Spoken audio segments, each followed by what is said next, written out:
Hello, my minions, and welcome back to the Mind Expansion Network. And I'm sure by now you recognize by the tone of my voice that I am pissed off. Well, today we speak on a topic that irks my nerves. Well, to be honest, everything irritates my nerves. Well, today I will read an excerpt from the book titled The Liberal Media Industrial Complex by Mark Dice. And now, the war on Trump. Because politicians on the left and the right have been screwing us over for years and using the mechanisms of government to fulfill their own selfish desires for power and wealth, the election of Donald Trump shook the very foundation of the Washington, D.C. establishment. The lifelong bureaucrats knew the gravy train would come to a halt. For decades, millions of Americans had felt a businessman, not a politician, would be the only one who could begin to fix the broken system, and the opportunity had finally come. Trump's arrival to Washington was like parents who came home early from a long vacation, and now the kids who were running around unsupervised breaking the rules have to end the party and be held accountable for their actions. In 1988 on Oprah Winfrey's show, he was asked if he would ever run for president, and he responded probably not, but added that he wouldn't roll it out in the future because he was tired of seeing what was happening in America. And that's why he thought about running in 2012, but felt his sons needed a few more years of experience before they were ready to take over the family business. In 2016, he felt it was the right time, and the rest is history. But the establishment immediately struck back because they needed to destroy him before he started cleaning up the mess that decades of corruption had created. He was the ultimate roadblock to their globalist agenda and long-awaited New World Order. They were so upset about Trump's victory that they counterattacked by kicking off the fake news scare, hoping to regain control of the flow of information. The big tech companies then started changing their algorithms, suppressing posts about specific topics and artificially favoring content from authoritative liberal mainstream sources. Even Tim Berners-Lee, the founder of the World Wide Web and the man who created HTML, said people are all stepping back, suddenly horrified after the Trump and Brexit elections, realizing that this web thing that they thought was that cool is actually not necessarily serving humanity very well. Non-stop negative coverage. They began fabricating fake stories like the supermarket tabloids that invent scandals based on their imaginations to smear President Trump and keep him constantly on the defense. Our source says, and if true, are littered throughout reports that endlessly speculate about Trump being engaged in a massive conspiracy to steal the election and work as does his good in the eyes of the mainstream media. Everything he says is twisted and taken out of context to paint him as an incompetent racist who is destroying America. Journalist critic Anthony Brandt once said, "Members of the press sometimes print gossip as truth, disregard the impact they have on people's lives, and are ready to believe the worst about people because the worst sells. We in the media have much to answer for." The week President Trump was inaugurated, Democrat operative David Brock, founder of Media Matters, a leftist media watchdog group, launched a new plan to kick Donald Trump's ass, which included handing out a 50-page document marked private and confidential that outlined how they were going to use their resources to push for impeachment, bog down his administration by continuously filing lawsuits, and use their new proxy media outlet ShareBlue to attack conservative media personalities and harass their advertisers to pull out. The city of West Hollywood even voted to remove Donald Trump's star from the Walk of Fame.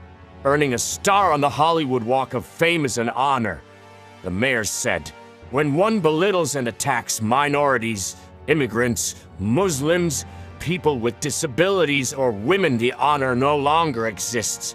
The city has no problem with accused underage sexual predator Kevin Spacey having a star, or convicted rapist Bill Cosby, or accused pedophile Michael Jackson, but they were determined to have Trump's removed. So far, the principle remains, since the Walk of Fame is considered a historic landmark and run by the Hollywood Chamber of Commerce, which said as of now they have no plans to remove it. A Pew Research study found that the media's coverage of President Trump's first 60 days in office was 3 times more negative than President Obama's. Even NPR admitted, compared to other recent presidents, news reports about President Trump have been more focused on his personality than his policy, and are more likely to carry negative assessments of his actions. Another study from the Media Research Center showed that 89% of the broadcast news reports from President Trump's first 100 days in office were negative. Newsbusters, a website run by the Media Research Group, declared 2017 the year the news media went to war against a president. A poll by Politico showed that 46% of Americans believe the media makes up fake stories about President Trump, and ethics scholar John Hulting previously warned, it may be well that if journalism loses touch with ethical values, it will then cease to be of use to society and cease to have any real reason for being. But unfortunately, that ship sailed a long time ago. It'll crash the economy. Just a few weeks before the 2016 election, CNN reported that a Trump win would sink stocks. Politico said Wall Street is set up for a major crash if Donald Trump shocks the world on election day and wins the White House. CNBC warned that it probably won't be a pretty picture for stocks if he does. New York Times economist Paul Krugman wrote a column the day after the 2016 election saying, "So we are very probably looking at a global recession with no end in sight," adding that a terrible thing has just happened. Instead, the stock market kept reaching all-time highs. Black unemployment soon reached the lowest in history. Countless Americans were getting bonuses and taking more money home weekly in their paychecks because of his new tax reforms. However, still, the liberal media kept nitpicking every little thing he did or said, trying to spin it as if it was the end of the world. People's tax refunds were technically lower under Trump's new tax code because less money was being taken out of their paychecks, money that would have been returned to them once they filed their taxes at the end of the year. Headlines from NBC News read, under new Trump tax code, the average refund is 8.4% smaller, and they reported frustrated taxpayers are using the hashtag #GOP-tax scam to vent about their smaller than expected tax refunds. All the major news outlets piled on with similar reports, but this was only half of the story. The other half would put things into perspective. An executive at the Tax Foundation, a think tank that studies U.S. tax policies, told a New Jersey PBS station, what the Treasury Department did is adjust the amount of taxes that were withheld from your paycheck every time you got paid, say every 2 or 3 weeks. And so you saw a little bit more in every paycheck in terms of fewer taxes withheld, which means your refund at the end of the year might be a bit smaller than you expected. Why would you want to give the government more money than is required each paycheck and then wait until the end of the year to get it back? Taking less money from each paycheck is much more efficient, but since many people are too dumb to grasp this simple concept, the media spun the news about lower refunds as if people somehow had to pay more taxes to the government, when the complete opposite is true. Trump is Hitler. We've never seen the American media be so slanderous, vicious, and dangerous when reporting on a president. They sound worse than a raving lunatic you would find standing in the streets ranting about the end of the world. CNN and MSNBC hosts regularly say that President Trump is acting like a dictator and often compare him to Adolf Hitler. Not even in the months and years after the weapons of mass destruction hoax fell apart did the liberal media stoop so low in criticizing President George W. Bush for the disaster that the Iraq War had become. Just 2 days after Donald Trump was inaugurated, CNN's Brian Stelter gave the impression that a dictator had just hijacked the country. These are uncomfortable questions, especially these last ones, but it's time to ask them, he began. Do citizens in dictatorships recognize what's happening right here, right now? Are they looking at the first 2 days of the Trump administration and saying, "That's what my leader does"? What should we learn from them today? Don Lemon opened his broadcast one night by declaring this is CNN Tonight. I'm Don Lemon. The President of the United States is racist and often insinuates the President supports neo-Nazis and could become the next Hitler. In response to Trump's speech at CPAC 2019 where he highlighted his America First agenda, CNN analyst Sam Vinograd said she felt sick after hearing it, because Trump talking about preserving our heritage to her sounds a lot like a certain leader that killed members of my family, and about 6 million other Jews in the 1940s. Another CNN panelist said President Trump has radicalized more people than ISIS ever. The New York Daily News ran a headline reading, "Trump, not ISIS is America's greatest existential threat," and went on to say this is not some bit of clickbait, and claimed, "Trump can wreak far more havoc on America, its vaunted institutions, and its people than a terror group on the other side of the world." Keith Olbermann later said that Donald Trump and his family had done more damage to America than Osama bin Laden and ISIS combined. MSNBC's Donny Deutsch has said Trump is a dictator on several occasions, and people need to hit the streets and start a revolution to overthrow him.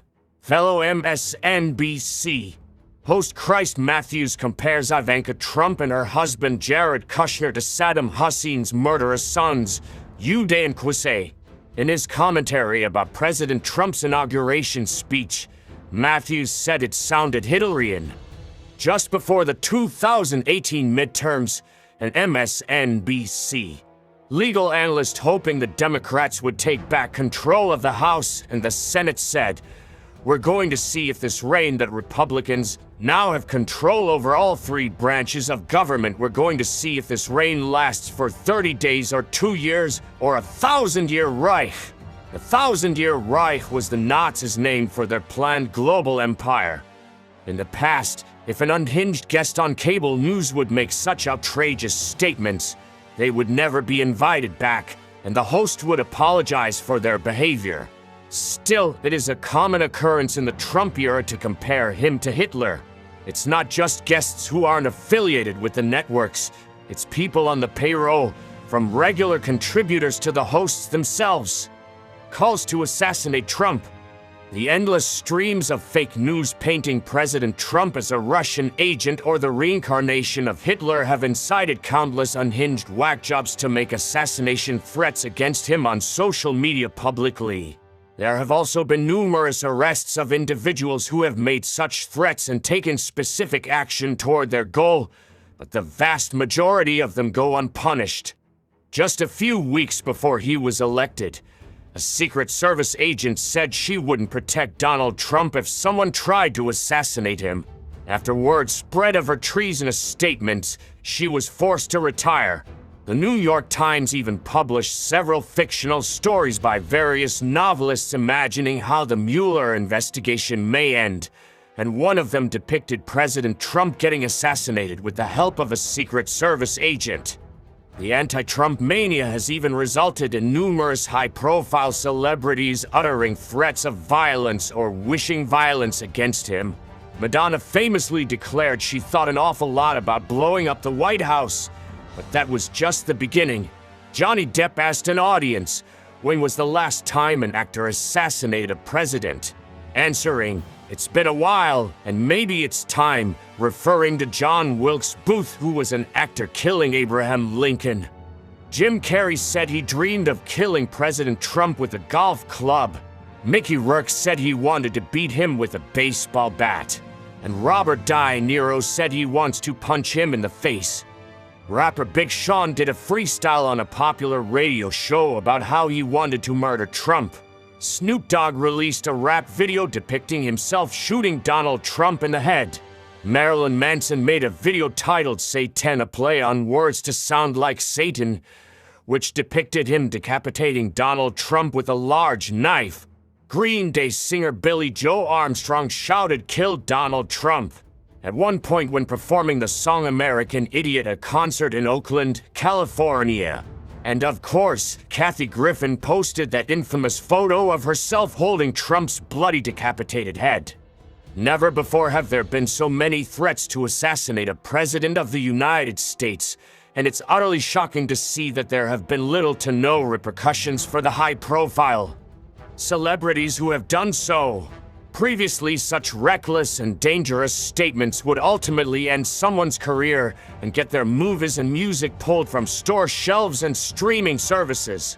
Still, today these celebrities have been mostly immune from any consequences. The Red Scare, the Democrat conspiracy theory that Donald Trump colluded with Russians to steal the 2016 election, caused the most extraordinary case of mass hysteria in America since the Salem witch trials. As you know, it completely consumed the news cycle for over 2 years, and the speculation and imagination about what really happened got increasingly out of control every night. Donald Trump now sits at the threshold of impeachment. MSNBC.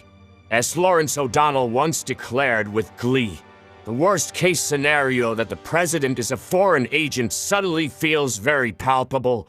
Rachel Maddow concluded one night. He was undoubtedly going to not only be impeached, but led out of the White House in handcuffs for committing treason and undermining our democracy. They thought. Those who hadn't succumbed to the madness were skeptical of these wild allegations from the start, and when the bombshell reports kept turning out to be completely false, the mainstream media became increasingly discredited and desperate. Alan Dershowitz, a rare liberal who still maintained his sanity through all of this, summed it up pretty well when he said that hope over reality fueled their delusions. When the Robert Mueller investigation finally cleared Trump and everyone connected to him of conspiring with the Russians in any way, the Democrats and their mouthpieces in the media still couldn't admit they were wrong and completely insane, and instead kept concocting new conspiracy theories about a cover-up. Since they took control of the House of Representatives in the 2018 midterm election, they held investigating Trump's business records, trying to find something. As President Trump once noted, if it was the goal of Russia to create discord, disruption, and chaos within the U.S., then, with all of the committee hearings, investigations, and party hatred, they have succeeded beyond their wildest dreams. They are laughing their asses off in Moscow. LGBT rights.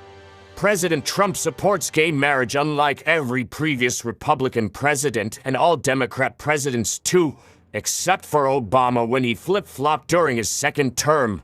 But the media still portrays Trump as anti-gay.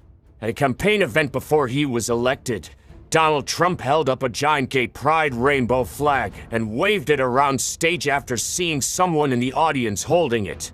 He even said Caitlyn Jenner can use whatever bathroom she wants to in Trump Tower.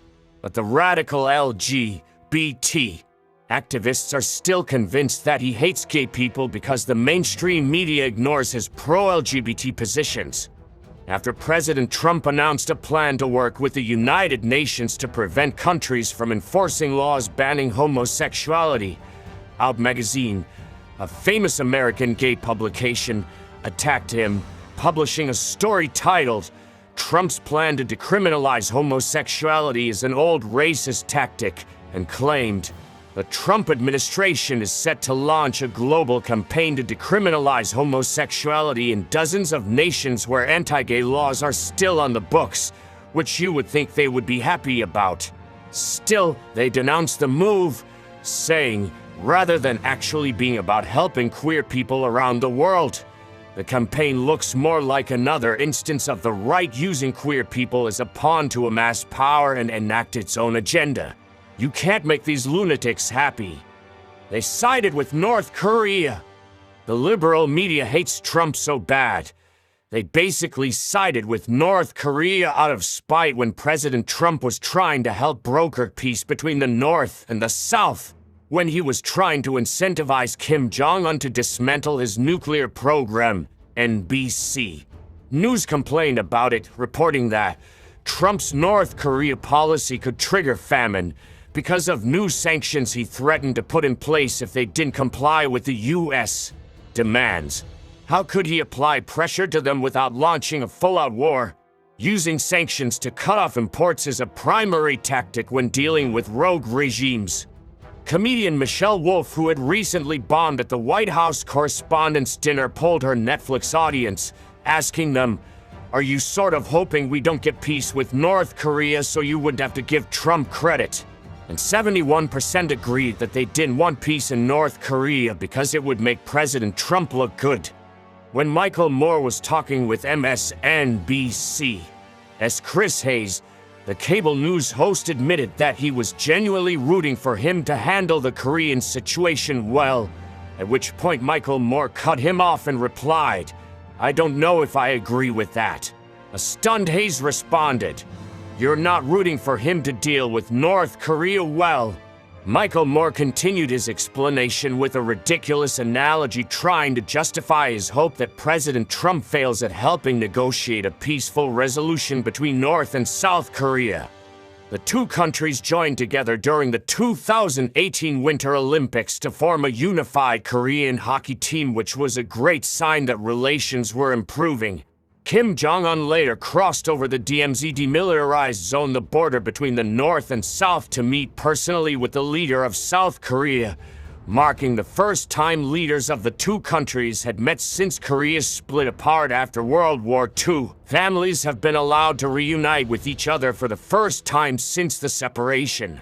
President Trump himself was invited to step over the DMZ, where he was greeted by Kim Jong-un in a historic moment, giving more hope for peace in the region. Still, Trump doesn't get any credit for that, and the media kept syndrome. Conservatives began joking about liberals being afflicted with Trump derangement syndrome when it became obvious that they weren't able to cope with the fact that he is the president. But as time went on, many psychologists said they were actually treating patients for what they called Trump anxiety disorder. A therapist at the Washington, D.C. Counseling and Psychotherapy Center admitted that they were getting a lot of patients who had anxiety, fear, and hopelessness about the Trump administration. The shock on election night 2016, when Hillary Clinton lost, was like nothing the country had ever seen.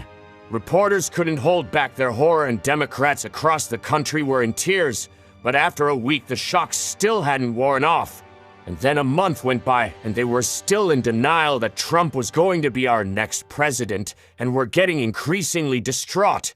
But the months dragged on, and then it was a year, and then 2 years since he won the election. And instead of gaining their composure and getting back to business, they continued to get more unhinged with every passing week. When a New York Times reporter was asked about why Hillary Clinton wrote her What Happened book, she responded, "I think that the intention of the book was two things.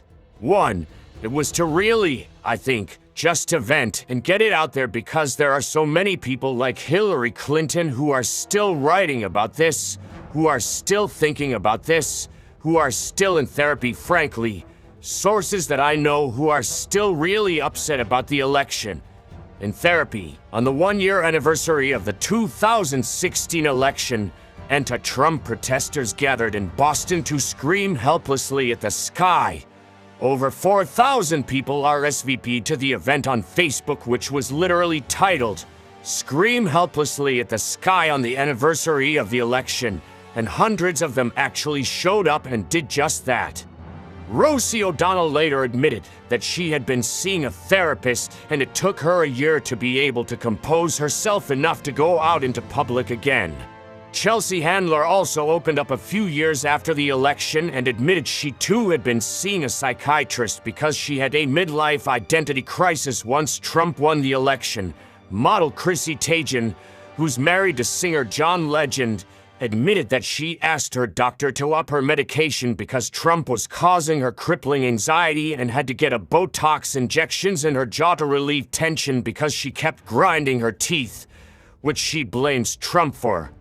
Since Democrats always project, meaning they imagine others doing what they themselves are doing, they started saying that President Trump was mentally unfit for office, and kept floating around the idea that the 25th Amendment could soon be enacted to remove him.